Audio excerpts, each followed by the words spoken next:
हा विषय असा आहे की गेल्या काही दिवसापासून मनोज जरांगेंची टीकेची धार वाढलेली. एकतर मरेल किंवा मारेल अशा प्रकारची भूमिका आहे. ईडीला गोट्याने मारू आणि त्याशिवाय इतर अनेक सुद्धा बावनकुळेवरती जी टीका आहे ती व्यंगात्मक चालू आहे.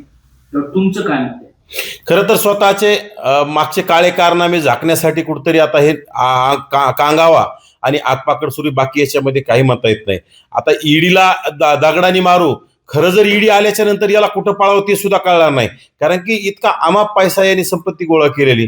परंतु काय होतंय, याला सापाला राज्य सरकारने दूध पाजलेले आणि तो साप आता त्यांनाच डसतोय.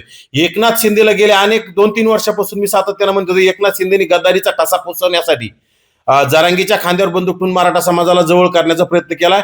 आणि आता तोच एक दिवस जरांगे आता स्वतः जरांगीनी मान्य केलंय आणि जरांगे एकनाथ शिंदेला घोडे लावण्याचं काम करताय. आणि विशेषतः काय झाले, आता त्यांच्यामध्ये उदय सामंत नावाचा मंत्री, याला उपमुख्यमंत्री होण्याचे स्वप्न पडायला आलेत. म्हणून तो जरांगेला सुपाऱ्या देऊन कुठतरी एकनाथ शिंदेवर भुंकायचं सांगताय, एकनाथ शिंदेना टार्गेट करण्याचं सांगताय. आणि मला तर वाटतं लवकरच उदय सामंत हे भाजपवाशी झालेले सुद्धा तुम्हाला पाहायला मिळतील, कारण की उपमुख्यमंत्री होण्याचं स्वप्न त्यांना अतिशय दररोज पडायला लागले. आणि दुसरा तो झाडू पोचा करणारा आमदार प्रसाद लाड, याला मंत्रिपदाचे स्वप्न पडाले. त्याच्यामुळे त्यांनी मुख्यमंत्र्यावर टीका केली जरांगेनी काय आणि कोणावर टीका केली काय. जरांगेला रसद द्यायची आणि चर्चेत राहायचं आणि जरांगेच्या संपर्कात राहायचं आणि कुठतरी स्वतःला मंत्रिपद मिळवण्यासाठी सातत्यानं प्रयत्नशील प्रसाद लाड दिसतात.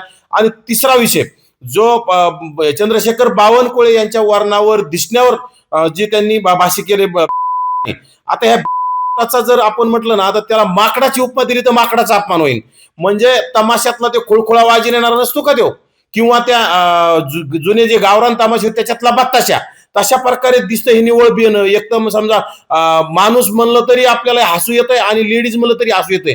नेमकं काय आहे, परंतु मला ह्या मराठा समाजाचीच कीव येते की ह्या आणि निव्वळ कुठतरी माकडापेक्षा बेहतर दिसणार, माकड कुपोषित माकडासारख्या दिसणाऱ्याला एवढं डोक्यावर का घेतलंय, कुठला अभ्यास नाही, काही नाही. आणि इतकं त्याला डोक्यावर घेऊन कुठतरी त्याचं ऐकून राज्य सरकारला टार्गेट, समजा ओबीसीना टार्गेट, जे मराठा ओबीसी समाज गेल्या अनेक वर्षापासून छोट्या मोठ्या भावाप्रमाणे एकत्र नांदत होता, त्यामुळे कुठतरी द्वेष निर्माण झालाय. आणि मराठा समाजामध्ये अनेक विद्वान लोक आहेत ना, त्यांना समोर करण्याऐवजी ह्या बिनडोकाला का करतात, हे खरं तर मराठा समाजाने आता आत्मपरीक्षण करावं. मराठा समाजाने जरांगेच्या माध्यमातून आपण काय मिळवलंय याचा सुद्धा अभ्यास करण्याची वेळ आलेली आहे.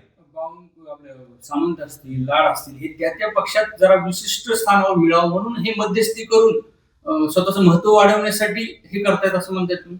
नक्कीच. आता उदय सामंत गेल्या अनेक दिवसापासून मधल्या काळात भाजपच्या संपर्कात होते, चाललं सुद्धा होतं त्यांचं किंवा उपमुख्यमंत्रीपद एक गट फोडून. मग ते उदय सामंत हे अस्थिर आहेत ते शिंदे गटामध्ये, त्यामुळे त्यांनी जरांगेला मोठी ताकद देऊन उद्योग खातोय, मोठा आडमा पैसा आहे आणि तो पैसा काय, जरांगेला करोड रुपये द्यायचे, जरांगेला एकनाथ शिंदेवर भुंका लावायचं, मग एकनाथ शिंदेचं अस्तित्व कमी करायचं, गरज पडली तर काही आमदार फोडायचे, आपल्या त्या गटात घ्यायचे आणि भाजपकडे जाऊन उपमुख्यमंत्री पद मिळवायचं, सगळा उदय सामंतांचा स्टंट आहे. आणि प्रसाद लाडांना आता काय झालंय, या भाजपनीच त्याला दूध पाजलंय सापाला, तो सुद्धा सापच म्हणावं लागेल. त्याला अनेक टेंडर दिलेले आहेत की जे खाजगी नोकर भरती असेल, सरकारी नोकर भरती आला असेल, त्यांचे प्रमुख टेंडर त्याच्याकडे दिल्यामुळं त्याच्यामध्ये आडमाप घोटाळा करून आडमाप संपत्ती गोळा केल्याच्या नंतर कुठतरी मंत्रीपद मिळालं पाहिजे अशी आपली प्रत्येकाची अपेक्षा तयार होत अशी, त्यातूनच प्रसाद लाडांची अपेक्षा झाली. आणि खरं तर राज्यामध्ये दंगल